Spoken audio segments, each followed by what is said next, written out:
Welcome to the Power of Design podcast. My name is Jack Osa. I'm an architect, born and raised in Colombia, South America.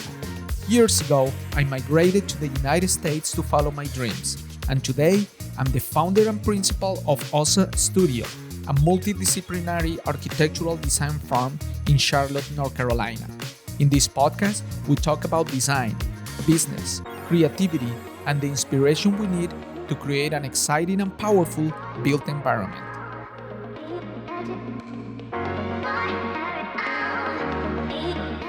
In this episode of the Power of Design podcast, Craig Dunn, managing partner at Carolina Office Solutions, shares how he transformed a small side hustle into a 25-year business redefining office furniture. From starting with just $150 to navigating recessions and building a resilient company, Craig reveals lessons in leadership, intuition, and staying true to your vision.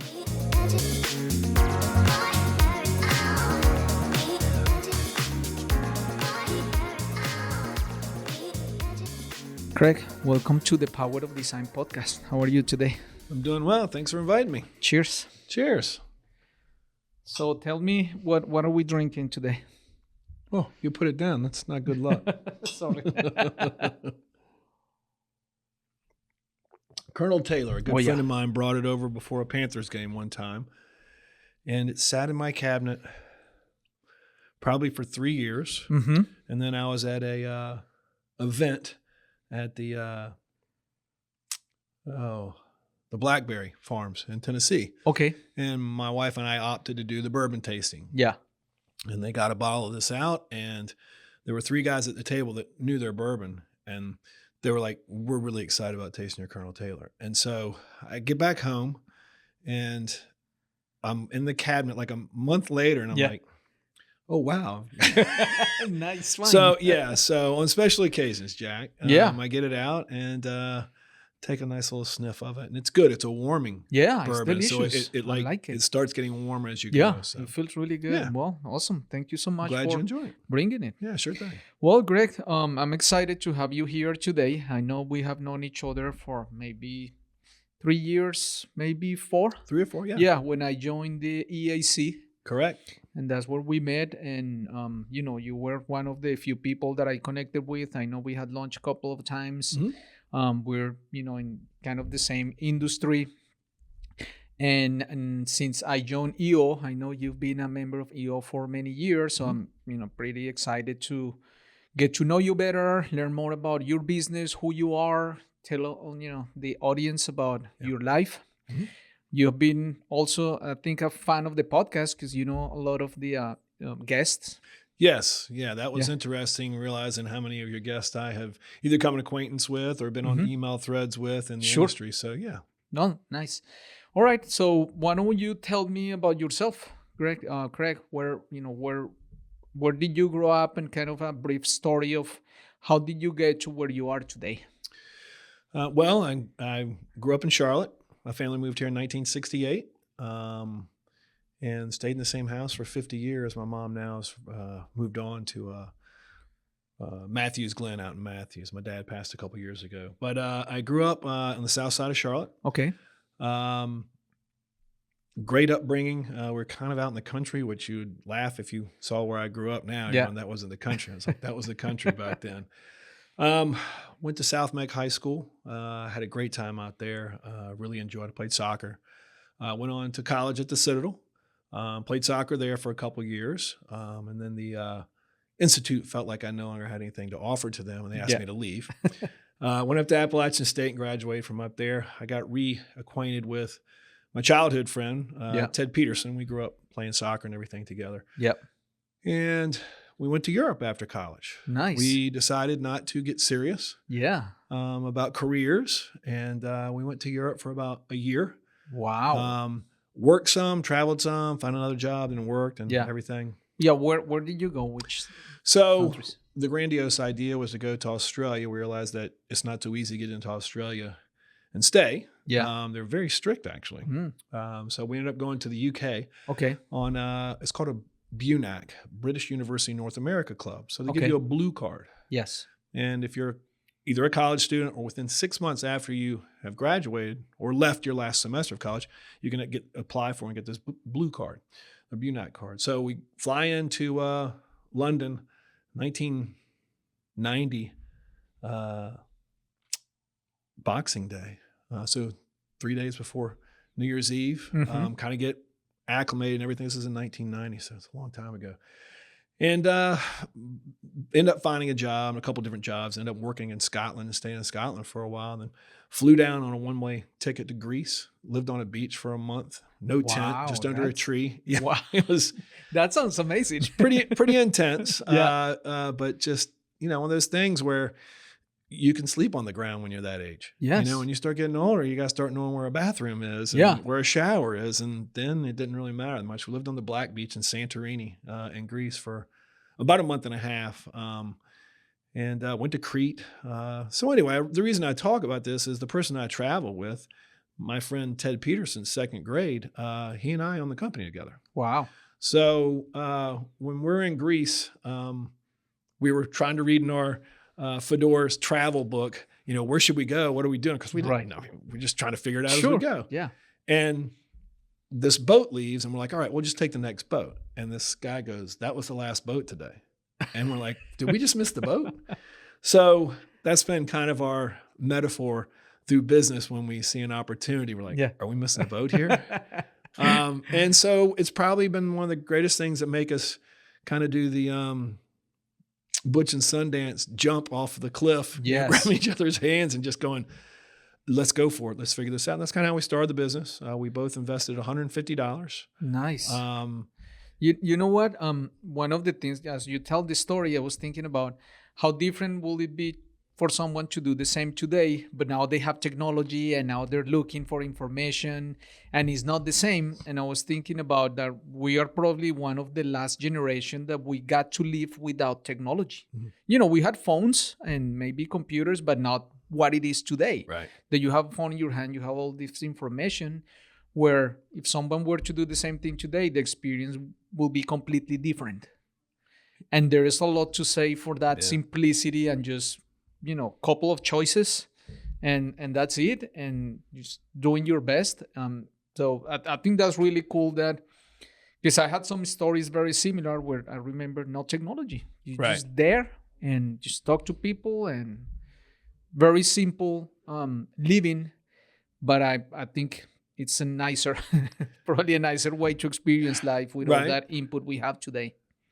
Yeah, it's interesting. We were a good correlation to that. We were in Germany last year for the Panthers game. Okay. And my business partner and his wife and their kids traveled. They're adults. Well, Chase is he's a senior at Appalachian State now. And we're walking through the streets of Munich. Yes. And I'm looking at my phone because it's kind of my day. I wanted to knock out Dachau, and I wanted to get by the where they had the 72 Olympics, where the hostages were, and a couple other places. And so he and I kind of were palling around with each other. And he's like, Craig, when you and Dad were here back in the dark ages, back in the 90s, and you didn't have that. Yes. Would it have taken a lot longer to get to where we're going to? And I also thought it was a very good question. It was a very intelligent question. I say, actually probably not, because I would know where my point is, and I may have a paper map. Yeah. But I would remember where I need to take my lefts and my rights. Yeah. The worst thing is that I'm looking at this. It's almost like I'm driving a car while everybody else in the car is getting to look at everything. And so he's like, yeah, I didn't think about that. And I'm like, yeah, because I've had my head down most of this day looking at the map, making sure we're making the right turns, we're making the right turns. So with that, towards what you were saying, I mean, we started out, So you guys came back from that trip, and then what happened?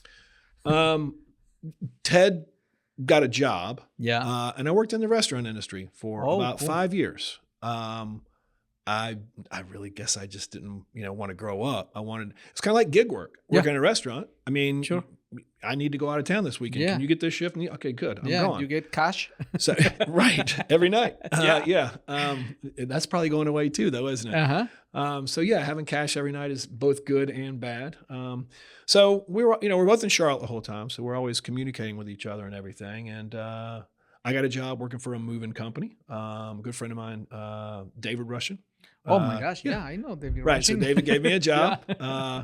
And at some point I said, hey, I think you should hire Ted. They hired Ted on. And so we kind of got our teeth. That was his first sales job. I'd had a sales job before that. Yeah. So Ted was a little panicky about sales. Oh, sales. I'm not a salesperson and everything. I said, you'll be perfect because you'll just present to people their options and we'll move forward. So with that being said, he and I kind of started looking at different things and different ideas, and the used furniture thing came along. So I mean, we were buying furniture, 12 chairs and going to a mini warehouse on South Boulevard, and they give you the first 30 days for free.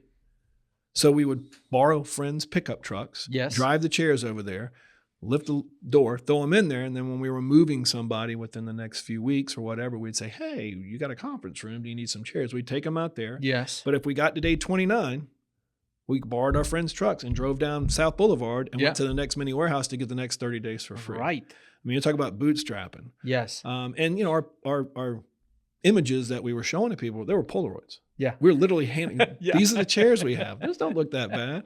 So yeah, again, the lack of technology probably made it take longer though. To kind of get more of a, critical mass. I don't think we're at critical mass yet. I think we're still I don't think we're to the early adopters. I think we're still in the innovators who get what we do. Yeah. But it's interesting to see the psychographic of the people that walk in our doors more so than the demographic. People always, well, they're moving, don't they need? And I'm like, no, it needs to be the right person. Right. And so that's starting to click a little bit more and more, I think, because I mean, your office, it's a height adjustable. It's very minimal. There's not a lot of big wood and everything everywhere. So we're getting a lot more of that in the rebuy back market. Yeah. And we're selling a lot more of that. So we're not selling a ton of desks anymore. There's certainly people that would like the whole wraparound desk and everything, but the majority of it's pretty minimalized. So that bodes well for us, both for storage and everything, because it cuts down on the amount of space it takes too. Yeah. When I look at, the modern office worker, so usually you have a desk, you have a chair, and you have a computer. And before that, it was the same, but you had a typewriter. But the setup we have today for workplace is the original setup, a table and a chair. That's it. And maybe nicer materials, and now it goes up and down. But that's it. There hasn't been a lot of improvements or innovation that really changed the way people work in office work. Right. It's still very simple. What changing is how the way it looks. Absolutely. But, we just sit down and now interact with the computer. Well, I think it went, to your point, I think it went through a phase where how much more stuff can we get into this office? I mean, you go into some of these offices that we decom, we clear out, you go to Duke Energy, you go into one of the banks, you go into one of the hospitals or whatever, and you go into these executive offices and you're just looking at them going, this is a 20 by 20 office and there's not an inch in here that doesn't have a piece of furniture in it. Yeah. But it feels wholesome in it. It feels good, but we're not reselling that to anybody. Yes. So when we go look at that, it's like, yeah, this is not, it's good stuff. It's great stuff. Yeah.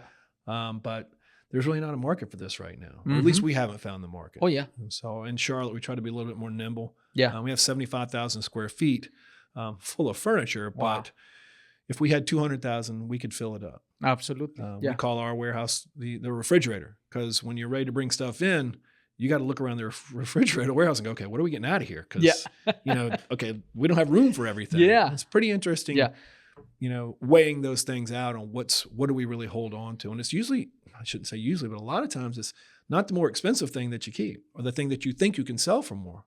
A lot of times it's the thing that you can sell for less, but you can turn it quicker for your cash flow. Yeah.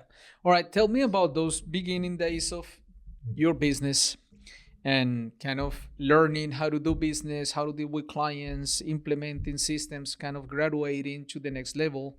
How did that process go about in your own, your own life? So interestingly, when Ted and I started the company, we did it part-time for a while. It was just he and I at nights and on weekends.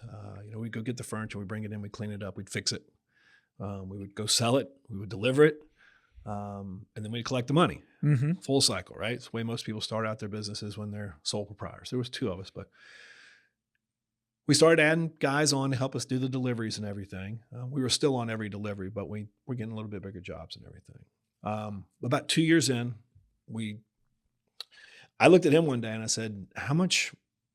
I said, the amount of money we have in our little account, how long can we live off of that, making the same salary that we're making right now? And he goes, you mean like on a 2-week payment? I'm like, yeah. And he goes, no commissions or anything. I'm like, yeah. And he's like, about for both of us? And I was like, yeah. He goes, about 3.5 months, about 3.5 months. And I'm like, okay. He goes, why? And I'm like, no reason. I walked right into my boss's office and said, I'm quitting today. Yeah. And so she actually hugged me and was like, this is great. I'm so happy for you. Why did it take you so long? Yeah. That's what most people think once they've started their business, right? I actually had somebody tell me that. So we talked for about 10 minutes. She said, what about Ted? And I said, Ted's got a newborn and another baby on the way. So I have no idea what his plans are. I walk out the office and the rest of the salespeople were getting ready to walk in for their annual sales goals. And Ted was one of them. He goes, where are you going? I'm like, I'm going. I'm out of here. So I'm getting in the parking lot and I talk to my sister and my father. My dad's going, what in the world are you doing? My sister, who is an entrepreneur, she's like, this is fantastic. So, so I'm talking to them for a little while, then I start driving away, and then I get a Nextel beep. This is how long ago that was. Yeah. And it's Ted. And he goes, where are you? And I'm like, I'm on Graham Street and getting close to 5th. And he goes, pull over. I'm right behind you. So we burned the boats that day. Wow. And so again, it's like, okay, now what do we do? Yes. Right? I mean, it was really now what do we do? We kind of had the inner workings of what we need, of what the basic process was. We go buy furniture, we clean it up, right? We find customers, we resell it, we deliver it, we collect money, we buy more furniture, and just kind of go through that. Yeah. So that's around 2002. I always tell people 2005 to 2006, and we were a very small company. I don't mind saying the numbers. We were doing about $400,000 in revenue in 2005. In 2006, we did 1.3 million. Now, some people may still think that's not a big number, but when you factor that, and that's huge. 4 times, almost 5 times the amount we were doing. That's huge. And I always tell people we never recovered. I was working 7 days a week. I mean, I was physically in the shop on Saturdays and Sundays. First one in, dark in the morning, dark at night, and the business just keeps pouring in. Yes. If I would have known, I just raised my prices, I would have slowed that down. I still would have sold the same amount, right? So no processes, no procedures, and we're just, hey guys, we need 12 of those delivered to this address. Yes. I mean, it was still almost by hand. And a good friend now, Robert Fish, he was coming in to buy something. We made the deal. He left. About 5 minutes later, the door knocks, and he goes, "Hey, you doing over $1 million in revenue now?" And I'm like, "Yeah, actually, we will this year." And he's like, "You need to come to a luncheon." And I was like, "What?" And it was EO. So that was 18 years ago. I went to the luncheon and sat down and listened to what a couple of different people had to say. And I said, okay, this is what I need. I need companionship to go through this journey. And it can't just be my business partner, because there's things that I can't talk to my business partner about. Yeah. So that was the beginning of maybe not learning, definitely not implementing, but hearing about real delegation. Sure. About third partying in your own company. Yes. About you hired adults, let adults do their job. That's right. Or they don't need to be there anymore.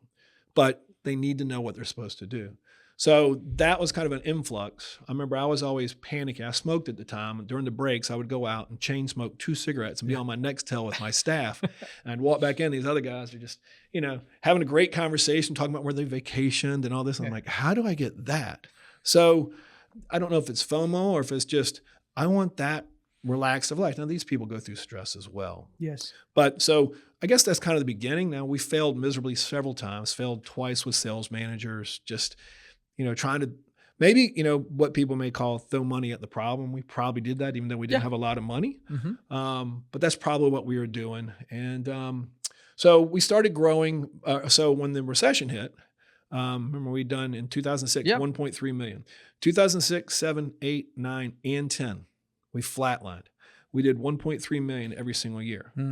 However, something that I sold in 2006 for $1,200, I was selling in 2008 for $300, the exact same thing. Wow. So we're actually doing 4 times the amount of work to generate the same amount of revenue. Yeah, wow. And you really have to figure that out. Yes. So I'll always hand it to Ted. Before the recession hit, he said, we have too many people working here. And so we told about 10 guys, you can't work here anymore. We don't have everyday work for you. You need to go find a job somewhere else. So he kind of caught it right before it happened. But I remember there was a day where I had to, it was during the recession. It was like July 3rd, I think, and you usually have July 4th off. I called each of the 5 guys we had remaining and individually and told them we were shutting down. I said, we have no money. We'll pay you for tomorrow, for July 4th. And then that's it. And I was astounded by the 5 different responses. One of the guys wept.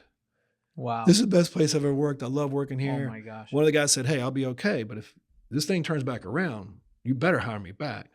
Another guy, my family's going to pray for you and Ted. I'm sorry to hear this. Wow. But it was never about them. They didn't. Sure. It was interesting. So, God has his ways, and Ted got a project the next morning. Wow. So I was able to call each one of the 5 individuals and say, be here on Monday, and we're back at it. And so that was a good learning experience as far as being able to have a difficult conversation with somebody. Right. And having enough faith, I guess, too, that I think everything's going to be okay. I wasn't panicky. I just knew that we had to cut the faucet off as far as salaries. They weren't doing anything. Like in the warehouse, there wasn't anything. Jump ahead. We start growing again. And 2016, 17, 18, and 19, we're kind of like on this good little trajectory. And we're like, okay, what does it look like to have an entity to be able to sell one day and have a retirement plan? So you start putting more processes in. You start, okay, now we got a marketing department. And next thing you know, we're at 23 employees. Wow. And it was a little overwhelming. It doesn't seem like much to most people that have bigger companies. Sure. But we went to 23 people, and I'll just jump ahead to make this a little bit shorter. So we brought in a fractional CFO, and he, what do you want to do? We want to go 3X in the next 5 years. I was like, okay, that's great. What's the reason? We don't really want to sell. We like what we're doing, but we would want to see if we could get at that level to then see what it would be worth. Yeah. They always say you need to get in double, 6 digits or 7 digits to really get people to start looking at you as far as an entity to purchase. Yes. So he brought in this. He asked a very poignant question. He goes, who's going to buy your company? Well, we kind of looked at each other because, we have 75,000 square feet of warehouse space. That's a very expensive albatross around your neck every year. So we kind of figured out, well, we're not really sure yet, but let's go through this process. He brings in this spreadsheet. It's 20 columns, 40 rows, everything that you could potentially spend money on. Yes. Over the next 20 quarters, which is 5 years. It took us forever to do this. So this is the beginning of 2019. He comes in, takes him about 5 months to figure out all this information. We get through the end of 19. We're about finished with this. We finish it in in January. And we're like, hey, let's have a conversation with him. I'm like, well, wait a minute. What do you think about this? And Ted's like, what do you mean? I'm like, well, what do you think? And he's like, and I kept looking at one number, and the number was 70 employees. Yes. And I said, I don't want to do this. And he just looked at me and he goes, thank goodness, neither do I. I'm like, we just spent the best money we've ever spent to figure out who we aren't. Yeah, absolutely. And it was one of the best things. It was probably the best thing that we could do. So that's February. That's February 2020. Wow. So we decide who we're not going to be, and then the bottom drops out a month later. And you can imagine what the office furniture industry. Shoot. Yeah, you were going to say. Sorry. Yeah, I was going to say that because that situation, we all go through that, as entrepreneurs, where we always know what we have to do. Like that gut feeling, like you always know it. And sometimes you're like, oh, well, maybe this information is telling me this or this and that. And then you have to let time and situations pass by to go back to where you knew you were. Yes, absolutely. And so that's one of the, I think, amazing things about entrepreneurship that I like, which is I learn more and more how important is gut feeling for business decisions. Like you need to feel good about the person, about the situation. Yeah, there is numbers, analysis, there is data that you need to check, but your own self, how you feel, it's huge. Yeah. And I've done many projects where I'm 6 months in, and I said, I knew it from the beginning. I should not have taken this project. Oh, yeah. I knew it. I saw the red flags, but you see a nice bulk of money, and you're like, all right, let's do it. And then you're like, it was not worth it. Trusting your own gut feeling. Yeah, I mean, and to your point, when we first started out the business, we didn't know anything. Yeah. So we asked a lot of questions of people in the industry. At that time there were, a handful of furniture companies in Charlotte, the big four basically with the main, and then there were a handful of smaller mid-level, and then there really wasn't any bottom rung back then. So we were the bottom rung, but we didn't intimidate anybody. So we were able to ask people questions and pick their brains on stuff. I think we probably got away from that. So with my EO group, that was generalistic because nobody's in my industry.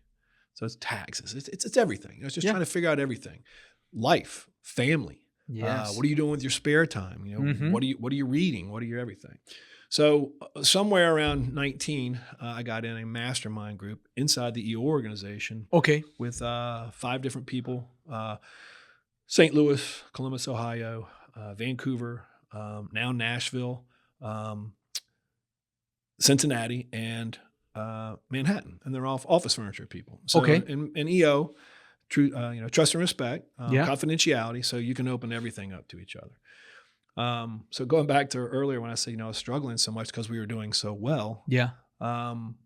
They asked me, they're like, Craig, sounds like you're killing it right now. This is during COVID. And I'm like, man, we're not losing anything. And they all kind of just looked at each other. And in EO, you're not supposed to give advice. That's right.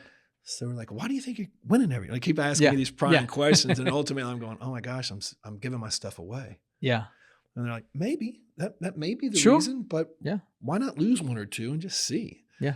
And so that was kind of a changing thing. But again, it's like, okay, I'm gleaning off of people that are around me instead of trying to figure all this out on my own. I think in the last year or 2, I've done more of that than I've ever done in my life. And it's not analysis paralysis. It's just slowing down. So I'm ADHD and I'm dyslexic. Okay.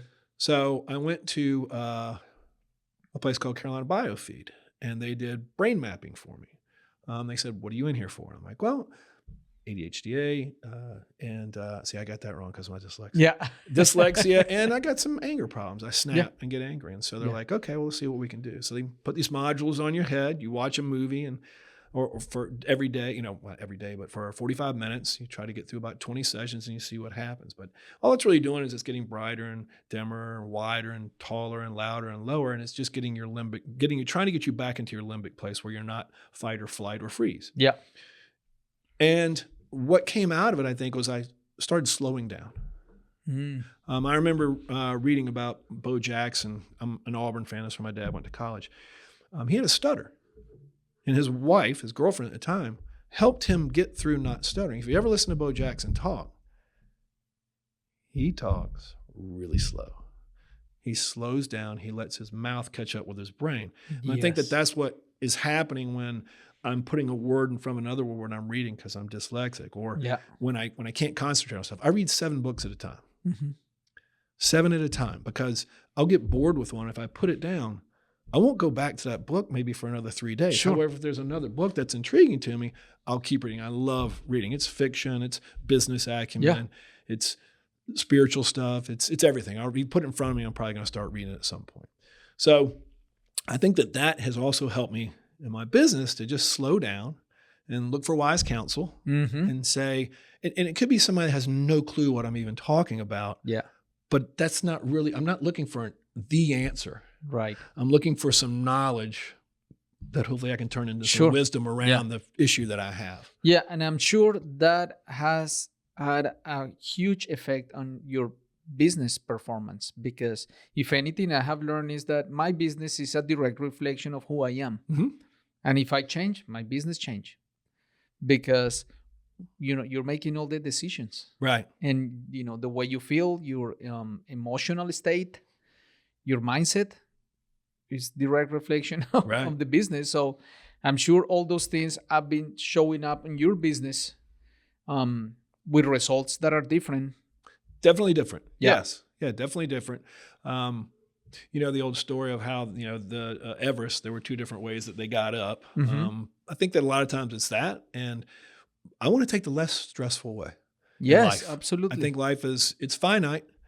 You might call it short, but I don't know what your time looks like. It could be quality or quantity time, but it is finite. It is going to end. Yeah.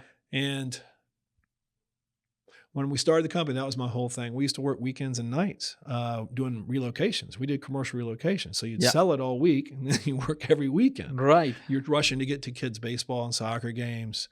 You hope that you can get a long weekend at the beach in the summer, because guess what the busiest time for relocation is? The summer. Right. So it's like, I want to go into a business that I don't stress, or the least amount of stress. And the only way to do that is make sure that everybody around you is not stressing. Your staff's family. How do you make sure your staff's family's not stressing? Their family member that works for you goes home happy. Yes. How do you make sure your customer, it's and your vendors and everybody, it's just like, let's just lay back. This is easy stuff. Yes. This should not be more than what it is. Yes. Why are we getting all out of whack? Not overcomplicate. Back to your point about, you can kind of tell those jobs, you're like, okay, this is not worth the money. Yeah. And sometimes, trust me, we still take them. Yeah. But you're like, this is going to be stressful. Yes. And you're like, okay, well, if they pay me enough, and then you're like, no, I shouldn't have taken this. Yeah. Yeah. So, trying to see eye to eye with somebody up front, you can pretty much read them within the first few minutes. A lot of times you try to tell yourself something different. Yeah. Differently than what you see, or your gut. You try to go against your gut. Yeah.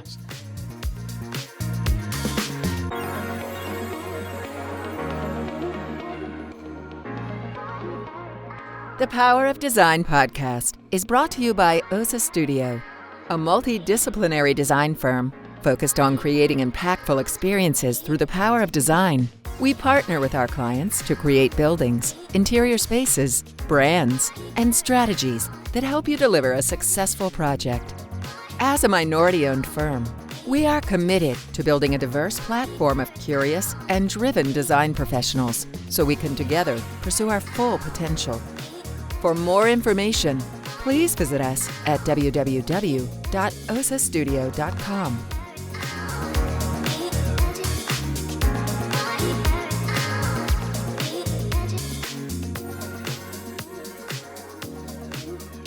So tell me about your business today. Give me your sales pitch commercial of who you guys are, who are your target clients, what are you guys good at?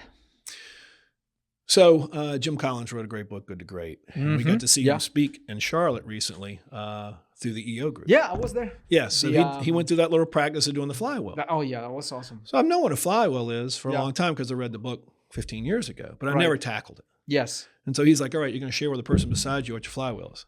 Yeah. I'm like, okay. So I jot something down. I listen to him, and he's all over the place. Young guy, brand new business. And so he gets to me, he's like, well, we only got like a minute left. What's yours? And I read through it. And basically what we do is we blend new and used furniture to value engineer somebody's furniture so that they have the experience that somebody that spends a lot of money has. Once that happens, then they become an evangelical person that tells other people about us. Yes. At some point with that revenue, we're able to do some R&D because the next person that comes in goes, can you do a glass wall for us? And we're like, yeah, sure, we can do that. So we're doing on the clock R&D basically. We're like, we can figure this out. And we make mistakes. Yeah. And I think that's a huge thing, is that being able to make those mistakes. The very first one I measured wrong, and it wasn't good. And it was all on me. So then that takes you back up to that person becomes very, very happy with you. It feeds more money into figuring out, okay, let's go buy some more inventory. Our inventory has grown this year like astronomically because we have the confidence and because we have honed it down more to what we believe people want in the used side.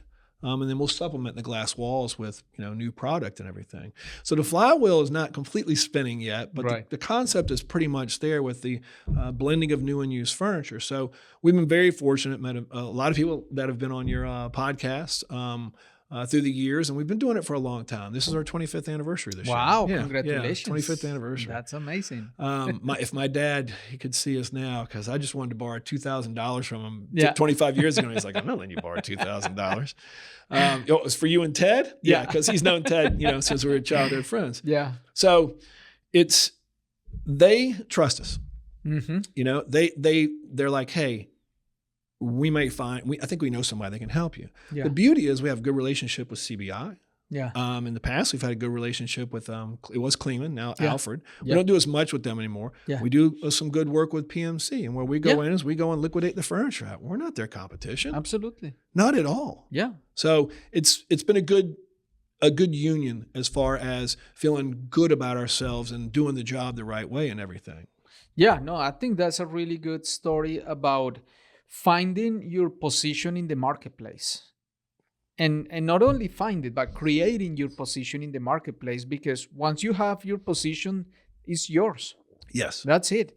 And there could be others, but if you're first, you were the first in that position, because we need all kinds of services, of products, of people. And there are people who loves doing one thing. Right. There are people who love other thing. And in the business world, I think your story, it's very encouraging. It's like, find your place. Right. Find your place. Whatever place it is, it doesn't matter. Find one. Find one that is aligned with who you are, your strengths, your network, and you're strong providing a solution in that space. That's all you need. And hopefully you enjoy it. Yeah. And you love it. Yeah, so I watched your podcast with Tom Klingman, and he's always been someone that's been out there because they're at a different level than we are and everything. Mm-hmm. It was so nice to hear him humble himself and have a wonderful conversation with you. He's got his sandbox. Yeah. Somebody asked me years ago, said, well, is used furniture going to stay around forever? Yeah. And I'm like, are used cars going to stay around forever? Yes. And they're like, well, yeah, I guess so. And it's like, okay. I said, look, if we weren't unable to do used furniture, I'd leave the business that day. Yeah. It's going out and seeing that diamond in the rough that's, sitting somewhere and going, that I can market. Ted, let's get that. So Ted kind of handles the procurement side and I handle the sales side. So when we got bigger, we were both in silos. He was bringing back furniture that I'm like, what is this? We can't resell this. He's like, it would have been nice if you would have told me. I'm like, I didn't know. Yeah. So now, by the way that the company is, after COVID hit, so let's go back to how you're saying where you at. So COVID hits, we have to lock our front door. We go from 23 down to 7. So 66% of our staff is gone within a couple of months. Wow. All the sales reps are gone. We had 7 inside sales reps because the door opens up and people are like, hey, I need a filing cabinet, or hey, I need 17 cubes. They got to stand up and go spend time with them. They also have to sit down and do their own proposals and everything. Can you imagine if somebody would walk in the door and your guys are like, we don't know, how are we supposed to help you? That's what it was like on a cyclical basis, over and over and over again. I knew we needed to close the front doors. We didn't, because what happens if the business doesn't keep coming in? Well, I think, God's gift, maybe, that COVID hit in my own little experience, that I was able to lock that front door. Got 2 of my project managers to start helping customers. Yeah. Like, hey, so-and-so is going to come over. They've already bought the furniture. I just need you. Okay. So then next thing is like, hey, can you just go over some pricing with them? And both of them sat me down and said, we're not salespeople. I'm like, that's how this is going to work. That's right. You know the product like the back of your hand. Yeah. We'll work on the pricing on all this stuff, but just tell them what it is. This is I think, your best option. And I hope it's never the most expensive option. Yeah. Because it may not be the right one. And so that kind of 2021 was horrible. 2022 we started. I was like, wow, we had a pretty good year this year. The next thing you know, 2023 is our best year ever with 7 people. Mm-hmm. And then you start looking, going, okay, I can do this with 7 people. I don't need 23 people. What am I missing? Then you start trying to find the very small holes. Nice. And seeing if there's overlap and everything with that. Well, what else it was able to do, what it has been able to do, probably more 24 and so far this year, is buy me more time. I'm not really in sales anymore. I had to jump back in recently because we got busy again, which is good because I see where the holes are in that. Yeah. The communication between sales and operations. Okay, what are we missing here? We need an internal flywheel where we're handing over proper paperwork, everything is just going. We're not having as many punch lists and everything like that. So that time, and to be honest with you, right now, it's my emotional vampire is AI. It's like, how is AI going to take over my industry? Yeah. Not necessarily take over my company and run me out of business, but as somebody said, and you've probably heard it before, AI is not going to run you out of business, but a company using AI is going to run you out of business. That's right. So, okay, but all of a sudden I find, okay, that's what I've been working towards this point in my life, to have that width, that margin. You got to dive into this. And so I'm probably going to take this MIT course. One of my guys has done it, and he's like, it's really powerful stuff. It's online. It's going to take you about 6 weeks, and you'll probably do about 10 hours of work each week on the online course. But you're gonna go really, really far in this, really, really fast, and you really need to. So if I don't have that time, I'm still back in my company, back when I didn't have processes and procedures and everything. Now, if you interviewed different people in my company, like, well, we have processes and procedures, they don't always get followed. Yes. That's probably the case in most companies. There are some gray areas. You try to keep those as tight as you can. I had a great business coach one time. It was like, look, if you can get 95% of it automated and then humanize the rest of it, I think probably recently I've let it get a little bit more to 80, and that's where the complications happen. I got to get that tightened back up to where pretty much everybody's doing the same thing over and over again in the places they need to. Certainly not in their personality. Certainly not in the how they figure out how to help people, but in the ABCs of the sentences. We've got to get back there. So that's probably what I've got to work on more right now than anything else. Yeah. Okay, I have 2 questions for you. What's your biggest strength and what's your biggest weakness? My biggest strength is I can walk away from any deal. Nice. That's huge. I didn't realize that. That's leverage right there. I didn't realize that was my strength until years ago, when I'm sitting around a room with 20 guys, and they're all telling their unique abilities or their strengths, and I'm going, oh my! I mean, I can do this. I can. And I'm like going, and I was like number 18 in the row, and I'm like, I have nothing. And I'm like, God, tell me something. And he's like, and it's like, you can walk away from a deal. Yeah. Now, do I, back to our earlier conversation, always walk away? No, I still do stupid deals. Sure. But I know that I can walk away from any deal. Nice. My biggest weakness has probably changed through the years. Today. Today, my biggest weakness is probably, I don't address conflict really well. I'm the leader. I'm the leader in my home as well, and I don't address conflict. I don't. And why do you think that's difficult? I want to be liked. Yeah.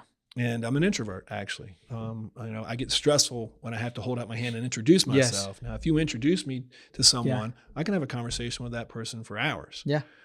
But I'm not the guy that's going to walk up and say, "This is who I am. How are you today?" Yeah. And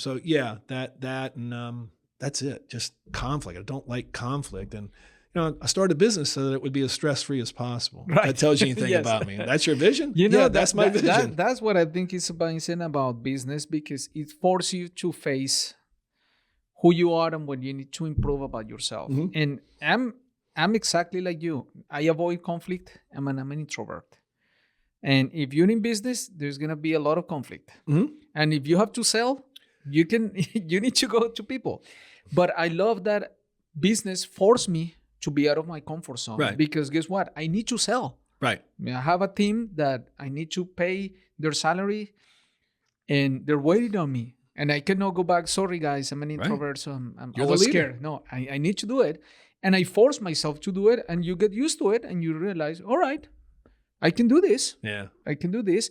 Now, I feel drained sometimes. Like, I go to networking events, 2 hours, and I'm like, I'm going home. Like, I need to go.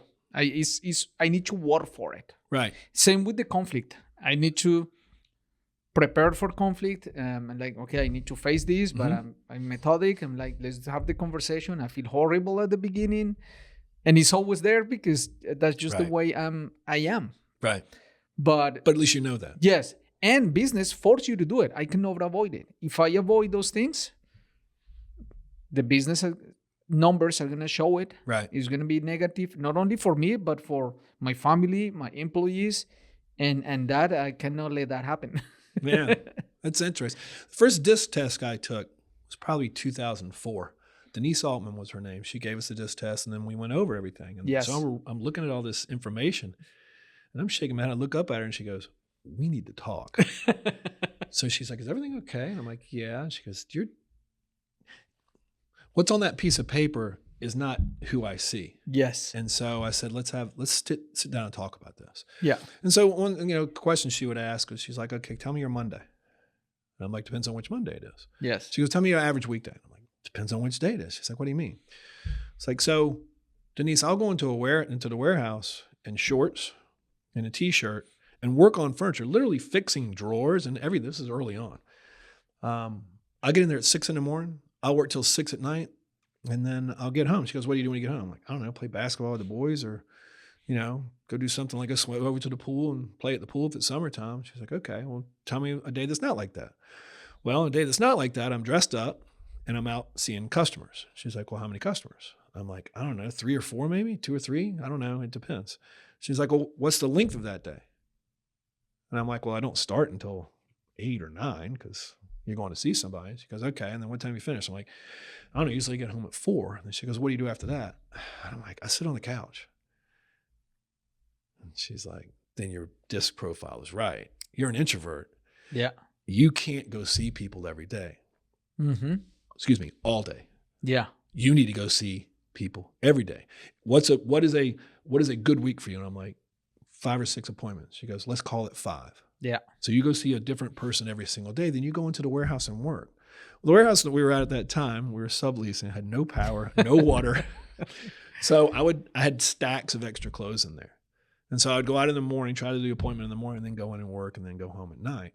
But it's back to that thing. It's like, okay, well, my weaknesses, I've got to figure out how to work around them. Yeah. Work through them.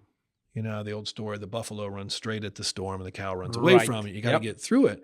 And it's like, okay. And then, again, you get little gifts like when I read David and Goliath by Malcolm Gladwell. Mm-hmm. He's talking about Richard Branson, and a lot of entrepreneurs, they were dyslexic and they had, kind of mental problems. But at an early age, they learned how to delegate. Yeah. That's their weakness. They can't get this stuff done. So I think that's kind of full circle with me slowing down. Yeah. And I've got a forum with 8 guys. I have a WhatsApp with EO. That's 120 people. Yeah. And then I have an actual mastermind group that has 6 other guys running businesses very similar to mine. Yeah. All I got to do is text and go, "Hey, what do you guys think about this?" Yes. And I get all different kinds of answers from different people. And then that knowledge, I then accumulate it. So then I can present it either to myself or to my business partner or to whoever I need to. That's amazing. Yeah. Now I want to find my group of people with the same industry, because when you have a business partner, when at least you have someone to talk to, but like me, I don't have a business partner. So there are things that I don't have no one to talk to. Now that I joined EO and I've been there for a year, it's been amazing, because I'm like, finally, there's the group of To talk people about business. that we know what we're going through in our own industry, but we know what we're talking about. And it's important to have that sense of community, which is what you're talking about. But at the same time, like, all right, business owners, great. But there is the granularity of your specific industry. Now, I'll make this promise to you. Yes. I'll reach out to each 5 of those guys and all 5 of those different chapters of EO. Yeah. Introduce you in name. Yes. And say, "My buddy Jack wants what we have." Yes. Who is in your chapter that I would can be introduce amazing. him to? Thank you. Yeah, that would be amazing. Be cool to get somebody in Manhattan, Yeah. wouldn't it? Yeah, I know. Because, I'm new to EO, so I'm kind of like getting the local experience. Yeah. Like, the local experience, the forum, the event is great. But I know it's much bigger. Huge. And you and I have had conversations about, this is massive. This is global. It's massive. So now that I'm in it, I'm like, great, but I want to experience the whole thing. Yeah. Yeah. Take advantage of all the opportunities, the network, because at the end of the day, it's just the sense of community. Yeah. We're all designed to be together, to help each other. And sometimes it feels that we're alone when we're in business, because, money and decisions, and you want to show that you're strong, and you don't want to show weakness, but we're all going through the same thing. Absolutely. The exact same thing. The crazy thing is that, the good thing about EO, and we changed our format in our monthly meetings, is that we talk about a celebration. We very rarely, as entrepreneurs, leaders, or business owners, celebrate our wins. I'm horrible at that. Horrible. Right. So I'm very, very bad. My business partner, Ted, and we've known each other since second grade. I don't think we've ever really celebrated anything together. I mean, even when in soccer games in high school and stuff, it's like, oh, it's pretty good. Yeah. So we're the leaders. It trickles down. We've got to get better at that after 25 years of being in business. I need to work on that. Maybe that's my biggest weakness right now. It's just celebrating stuff. So the one thing that was good years ago was in my EO group, we started doing accountability groups. And so what do you form an accountability group around? We started doing stretch goals. And so one of the things when you did a stretch goal was if you attained it, you had to have a celebration. What's your celebration going to be? It can be whatever you need it to be. Sure. But that was good when we were doing that. We still are doing our goals now. We fell out, as with everybody, for about 6 years, and now we've gotten back into it in the last 2 years. And it's interesting how we've got to get all the kinks out of it to try to make this goal setting and the goal fulfillment and then holding each other accountable smooth again. And it seems something that would be so simple. It's the hardest thing in the world. Setting the goal isn't the hardest thing in the world. Finding the tactics to do it, and then finding somebody to hold you accountable. You said you're going to do this in the last 30 days. Did you do this? That's right. And it's powerful when you have somebody that really loves you and cares for you and wants to see you succeed. Yeah. And that's interesting because that's exactly how I'm using my forum today, because since I've been on my own for so many years, I set some goals, I forget about them. I don't do what I need to do because there's no accountability. And I realize I need someone to be waiting on me to give a report. Right. And that, I'm very responsible and I'm a good student. If somebody's waiting on me, I do whatever it takes to not fail. Yeah. And I told people, this is my goal and I want to do this. And I'm not giving you permission to call me out. And if I missed it, tell me, dude, what's going on? You said you were going to do this. Right. Because I need it. I realized that I have my own motivation and sure, I can go so far. Right. But to go where I want to go, right. I need somebody else that I need to be responsible for, that I'm like, yes, I'm sorry, I'm going to do it. I'm going to do it. Because it's just like that extra 1% to go over the hump. Yeah. I think that's probably one of the biggest gifts that EO gave to me early on. I didn't want to make any mistakes because every mistake was money. And we didn't have much money. Yes. Every mistake at that point, because, again, when I joined EO, it was kind of right when the recession happened. So everything, if I'm selling something at $1,200 in 2006 and in 2008, I'm selling at $300, there's no room for error. Yeah. And so I think that that's in business, but also think it's in family and also think it's in personal. Yeah. Being willing to make mistakes in your personal life, being willing to make mistakes in your family life. Yes. Because to your point, I know I can be better than this. I know I can be better than this. I know I can, what's next? What else can I do? What else can I do? So to be able to share maybe mistakes or maybe setbacks in your life with, 6 or 7 other people that trust and respect you and aren't going to give you advice, and kind of watch them shake their head because they've done the same thing. I don't even need to hear what they say. Yeah. But then they're just like, you can see it in their head. They're picturing in their head the moment that they made a very similar, not the exact same thing. Right. And it's like, okay, cool. I'm not the only person at this. And then, of course, they share their experience. And the cool thing about, again, EO is they're not sharing their experience to fix me. They're sharing their experience to put knowledge out on the table. So then I, and actually everybody else at the table, can pick that apart and start using it towards wisdom for themselves. Yeah. More times than not, when we tell somebody something, they just think we want to be fixed, or they just want to feel good about themselves by giving an answer 100%. or yes. And 100%. so again, that whole slow down and using, if you want to call it the Gestalt method of speaking, I don't use it enough at home, though. I try to fix everything that my wife doesn't want me to fix. That's by default would be like that. Yeah, it gets painful sometimes. Yeah. Just to sit there and just listen and listen and listen and listen. I think she gets tired sometimes of me asking the word why, Why? But it's crazy, we I don't think necessarily you get upset, but you get frustrated when a child Mm-hmm. Can you just say, why? Why? And then you squawk them. Yeah. Because I said so, or because that's the way it works, or whatever it is. And so they're so curious at such a young age, and all of a sudden they're not anymore. Yeah. Because maybe they see, well, maybe I'm not supposed to be curious like this. Mm-hmm. And then it takes us years to come out of that to, again, this EO group is probably the first time that, again, it's been 18 years. Yes. I started using the mindset of, well, why'd you do that? Okay, well, why'd you do that? Okay, well, why'd you do that? And you get to that seventh why, and you get that seventh layer off. Sure. It's powerful stuff because people look at you yeah. dead in the eye and go, oh my gosh, wow. Yeah, I've experienced that. It's incredible. And when you get a big thank you from somebody, yeah, and all you've done is ask the same word 7 times. Yeah. But you're reflectively listening to them as well, and they can tell it. Yeah. And I think that's definitely a strength that was probably one of my biggest weaknesses. I felt like I was always waiting to talk next. Mm-hmm. I think I listen a lot better now. Nice. And it's one of those things you have to test yourself with. Sure. And I think reflective listening is probably the best way to just repeat what the person said. Oh yeah.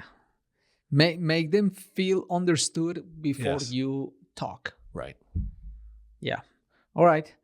I have my last question for you. Okay. Do you have a question for me? Yeah. I got about seven. I got several of them. I got several. Go ahead, dude. First one. When you're a child, Yeah. and you're aware of maybe not a career, but a job, working, what did you want to do? I didn't know what I wanted to do, but I always love like putting things apart. So if I get a toy, I will put it apart immediately. Like I would break it up in pieces, and then I will take the pieces and make something new. Okay. Or I saw like a box of cereal, and then I saw a cable. I remember when I was little, I loved to give my mom gifts in Mother's Day. Okay. And I gave her 2 presents that I still think about it. So one, I made a fan for her. So I took a box of cereal, and I had a little cart with one of those little dynamos. Uh-huh.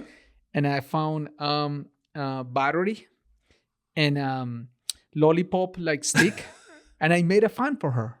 And I took all the pieces and I made a fan and I gave it to her. Like, I made you a fan out of stuff. How old were you then? Yeah, probably 7 or 8. Wow. Yeah. Or I remember I used to see my grandma. How do you say that? Knitting. Yeah. Mm-hmm. Yeah, knitting. And I was so impressed, and I would like secretly see her how to knit. And when I started knitting on my own, and I made a glove for my mom for Mother's Day. That's awesome. Yeah. So I was like how things work, like mechanical things. Like, okay, I see the end result. How do you make this happen? I was always curious about the steps of making something happen. Okay. Yeah. That's interesting. Yeah. Which is what you do. Yeah. Is it? And these 2 things I just told you, I've never told anyone. You just brought it up from that question from when I was a little boy. Well, good. Yeah. Okay. You're on a desert island. Mm-hmm. You get 1 book, 1 movie, and did you used to listen to albums? Oh, yeah, of Okay. course. So 1 book, 1 movie, 1 album. Okay. Movie, easy. The Matrix. Okay. The first one. Okay. Not the remakes. The Matrix. That's it. All right. Book, I'm going to say, not because I read a lot, but the book that had made the biggest impact in my life, The Power of Habit by Charles Duhigg. Okay. I read it in 2013. Changed my I've life. read that. Dude, The Power of Habit. I'll get you to send me the name of that. Basically, the book, it talks about habits. Our brain is a habit-making machine. Right. So habits are things that we repeatedly do all the time. Right. And habits are negative or positive. So all addictions are habits. Right. You just get used to it and your brain is not even working, you do it. But habits can be positive as well. Right. Because You know, when you're driving, you can be on the phone and chewing gum and you're not thinking. No. Your brain makes it a habit, so it doesn't have to make an effort to make it work. And then the book breaks the habits in 3 sections. So the first one is every habit has a cue, so something that sparks the habit, the trigger, a routine, right, the habit itself, and a reward. So there are 3 things that need to happen. And when you start understanding that at that they level, need to happen to make it a habit. Right. Okay. So you can create new habits, or you can get rid of unhealthy habits, because that's all we do. We're a habit making machine. So that one. And album, you're thinking about music. Mm-hmm. Oh, dude, music. And I love music. I will go with Led Zeppelin. Yeah. Which one? Does it matter? That's interesting. I don't know. Led Zeppelin is one of those bands that every song, it's powerful from start to end. And it's different. Yes. It like the genius of understanding of how music and vibrations going through vibrations. Like, I don't know. I would say Led Zeppelin overall. Yeah. So recently they came out with a movie. Yes. Did you see it? Oh, yeah. Of course. I went and saw it at the theater. Oh, nice. I watched it at home. I went and saw it at North Lake Mall with 2 of my EO mates who actually, nice. Again, we're old. They actually saw Led Zeppelin in Hyde Park when they were traveling with their youth soccer team to England back in the 70s. That's and it was a huge. free concert. So, yeah, it was, and that's Led Zeppelin 1. It's the whole, the premise of that. Yes. Yeah, so. Yeah. Nice, yeah. Well, Next question. Next question. Let's see.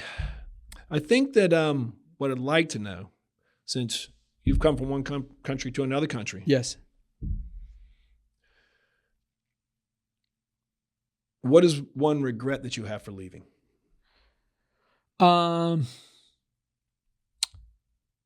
That's a great question. So I don't have like a regret, but I have this understanding today because I live half of my life in that country and now I live half of my life here. So I'm right in the middle. Okay. So I'm both ways. I'm from there, but I'm from here, but I like there, but I'm there.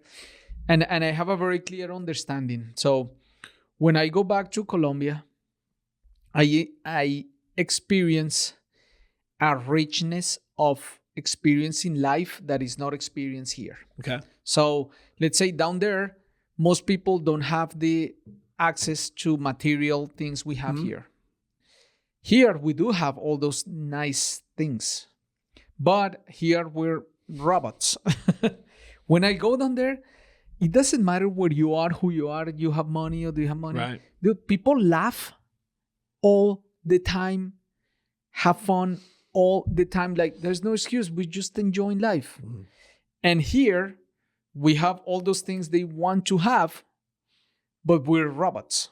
You know, we're very serious. We're very corporate. We're very strict. We're like corporate, like we're machines. Right. So right now, my ideal life is how do I blend both? Yes. Because both have great things and both have negative things. Yes. But I've seen it's just like the enjoyment of life. You know, you drop in a country and, you know, most I will say South American countries is just laugh and fun of life. Like, let's just celebrate being alive. Here is like, let me make this, like make this happen. I like make money. I'll do these things, which they're fun, but sometimes you forget that you're a human and you're here to have fun, because what else are you gonna do? Hey, I think I'm getting ready to go down to Uruguay. Nice. So my Ted and I went to high school together and played soccer together. We had another friend, Neil, who played with us, and he also went to Appalachian. He had his 4th child late in life, and Ryan was born with MS. And Ryan's 15, and Ryan just made the United States national men's Paralympic soccer team. Wow. 15 years old. He's going to be playing with a bunch of 25, Nice. 20, 30-year-olds. And they're going down to Uruguay. And so Neil was telling us about this last Saturday at the Charlotte FC game. And we're like, well, when is it? And he's like, October. I looked at Ted, and Ted looked at me, and I'm like, well, we want to go. Yes. And he's like, well, I'm not sure if I'm going. I'm like, what do you mean you're not sure if you're going? Your son, he's. Yes. And so by the end of the game, he's like, I'm going. I'm like, so are we. That's So exciting. now Ted and I got to figure out how to, get this thing put together to go down to Uruguay for 6 or 7 days. That's awesome. So I've never been to Colombia. This will be my first Dude, you're going to tip love into it. South America. Guess my forum who they put in charge for the next retreat. You. And where they want to go. Colombia. Yeah. So that's my task. That's going to be awesome. Yeah. That's going to be awesome. Yeah, it's going to be amazing. Good. Cool. All right, Craig. Thank you so much for your time Cheers. today. Thank you for inviting me. This was great. And this was amazing. I'm really empowered and excited about hearing your story. And I know you're just getting started. So congratulations for all you have done and for all the things you're going to make happen in the future. Say the same thing to you. You've come a long way and you got a long way to go, and it's going to be fun and enjoyable. Awesome. You'll have your dips, but they're just dips because you know what the ultimate is. And when you know what the ultimate is, they're just dips. Yeah. Thanks.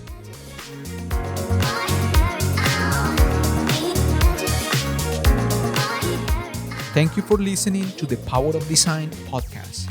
Please remember to subscribe, rate, and review if you like this content. And find us online at thepowerofdesignpodcast.com. I invite you to join my mission to become a better version of yourself through the power of design.